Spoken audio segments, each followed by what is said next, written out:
trees there's just so many things about trees that nobody ever thinks about, right?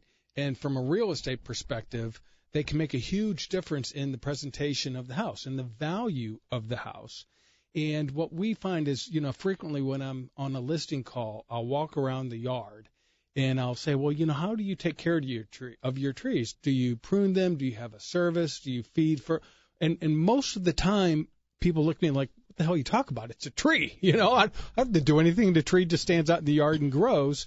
But obviously, that's not the case. The health of your trees can have a very big and long-term impact on your property value. That's right, and there's lots of studies that have proven that a good stand of landscape plants, whether it be trees or shrubs, evergreens, flowering plants, and so forth, can significantly enhance the value of one's property. That's Absolutely. Proven time and time again. So it is an asset to the property, just like other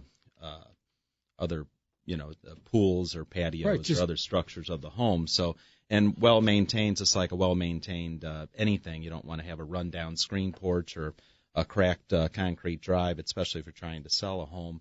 That a good appearance of the trees and the landscape certainly assist in the potential sale. So the first thing that I tell people is get the trees off of the roof.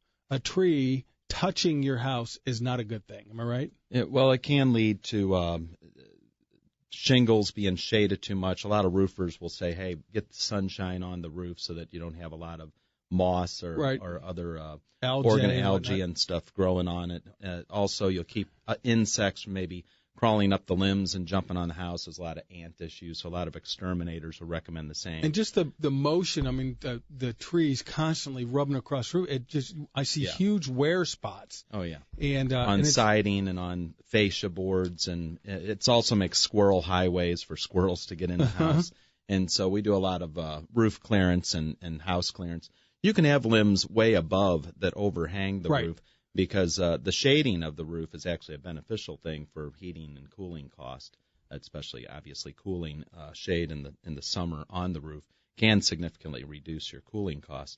But many times this obstructing limbs are just far too low, hanging over the roof or touching the side of the house. That should be pruned back. Yeah, you don't want the trees to be touching the house, the roof especially, but anywhere on the house. You want to have those trimmed back.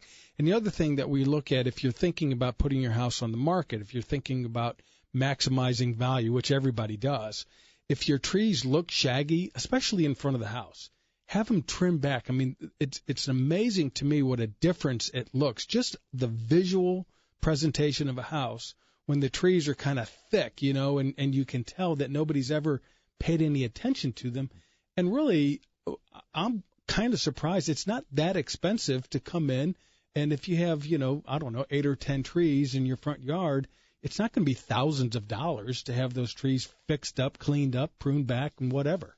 Right. You could certainly give a home a lot of curb appeal from the street if you elevate low limbs or expose the view of the home. Then there's also, especially in that situation, if a realtor or homeowner is going to sell their home, and again, back to the curb appeal, there could be some plants that should just be removed because it's obstructing maybe the architectural features of the home. Right. And so you're better off taking those out, or something obviously that's either dead or looks like it's declining.